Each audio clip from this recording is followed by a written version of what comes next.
Madinaliklar iymonga kelganlari, iymonga kelmaganlarini islomga olib kirishlik uchun da'vat qilishda har xil yo'llarni qilishar edi. Amr ibn Jamuh islom.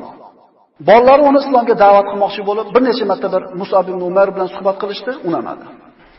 Amr ibn Jamuhning o'g'illari uni islomga da'vat qildi, u qabul qilmadi. Shunda tunlarda birida Amr ibn Jamuhni buti, ilohi turadigan xonaga o'g'illari tunda kirishdida, haligi sanamiga, butiga axlat najosatlarni surtib iflos qilib chiqib ketishdi.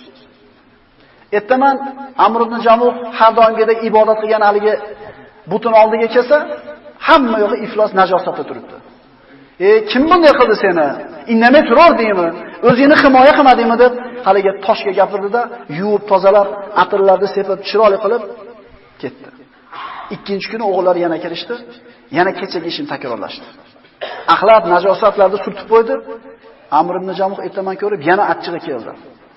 Indamay turardingmi? O'zingni himoya qilmadingmi dedi-da, yuvib tozalab bo'lganidan keyin qilichni boshiga ilib qo'ydi, butini. Agar kechqurun kelib senga bo'lay shunaqa ish qilaman desa, chof tashlar. Ya'ni toshga gapiryapti. Aqlda ozligidan, bu zalolatda bo'lganligidan. 3-kecha o'g'illari nima qilishdi?